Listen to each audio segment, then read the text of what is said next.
السلام علیکم اسٹوڈنٹس، امید ہے آپ سب خیر و عافیت سے ہوں گے۔ گزشتہ لیکچر میں ہومیوسٹیسس ان پلانٹس کے بارے میں ہم سمجھ چکے ہیں۔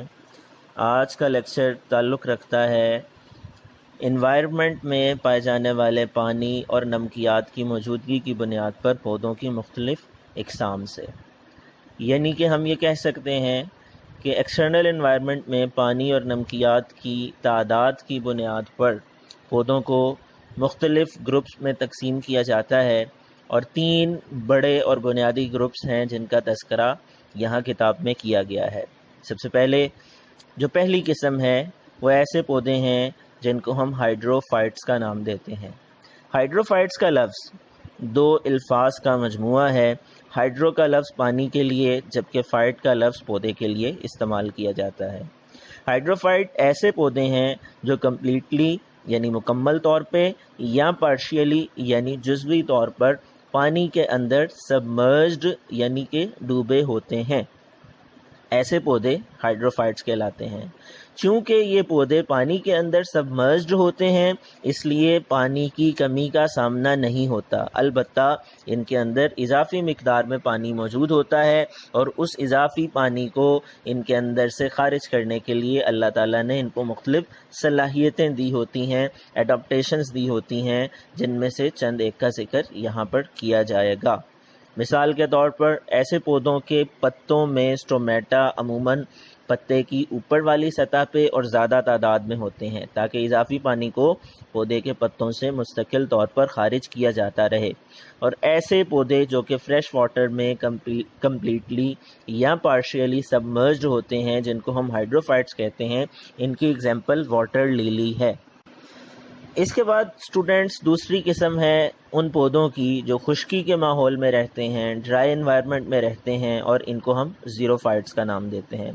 زیرو کا لفظ ڈرائینس کے لیے، خشکی کے لیے استعمال کیا جاتا ہے، جبکہ فائٹ کا لفظ پودے کے لیے۔ تو زیروفائٹس ایسے پودے جو خشکی کے ماحول میں رہتے ہیں۔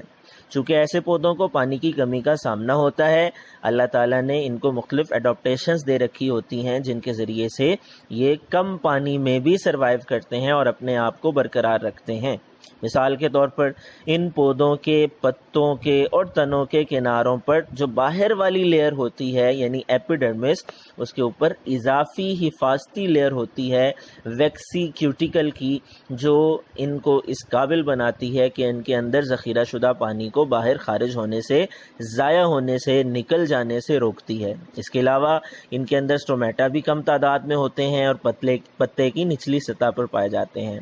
اس کے علاوہ ایسے پودوں کے اندر بعض اوقات، بعض مثالوں میں خاص قسم کے پیرنکائما سیلز ہوتے ہیں، جن کے اندر یہ اپنے پانی کو ذخیرہ کر کے رکھتے ہیں، اور ایسے آرگنز کو سکولنٹ آرگنز کا نام دیا جاتا ہے۔ ایسے پودوں کی اگزامپل کیکٹس پلانٹس ہیں جو خشکی میں پائے جاتے ہیں۔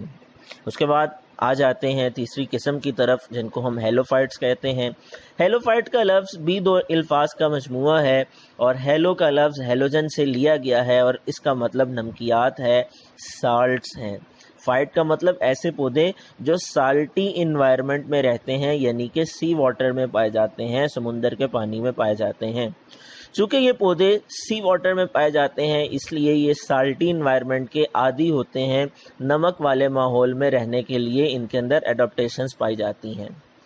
ان کے انوائرمنٹ میں جو کہ ہائپرٹونک ہوتا ہے، جس میں سولیوٹ یعنی کہ نمکیات زیادہ ہوتے ہیں، باہر زیادہ ہونے کی وجہ سے انوائرمنٹ سے پلانٹ کے اندر آتے ہیں، اور پودے ایکٹیو ٹرانسپورٹ کے ذریعے ان کو بڑی تعداد میں اپنے ویکیولز میں سٹور کر لیتے ہیں۔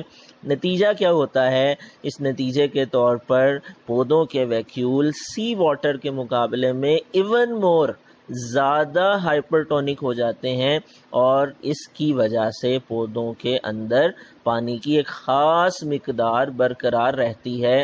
جو پہلے سالٹس کے انٹر ہونے پہ پانی نکل جاتا ہے، اندر سالٹس کے زیادہ ہونے پر پانی دوبارہ سے باہر سے اندر آتا ہے، اور قابل استعمال حد تک پودوں کے سیل میں مینٹین کیا جاتا ہے۔ ایسے پودوں کو ہیلوفائٹس کا نام دیا جاتا ہے، اور ایسے پودوں کی اگزامپل سی گراسز ہیں۔ تو اسٹوڈنٹس، یہ آج کا ہمارا ٹاپک تھا کہ پودوں کی کون کون سی مختلف اقسام ہیں. ہم نے یہ سمجھنے کی کوشش کی کہ ہائیڈروفائٹس کیا ہیں, ہیلوفائٹس کیا ہیں اور زیروفائٹس کیا ہیں, اور ان کی ایگزامپلس کو بھی ڈسکس کیا. امید ہے آپ کو سمجھ آ گئی ہوگی. اگلے لیکچر تک کے لیے اجازت دیجیے. اللہ حافظ.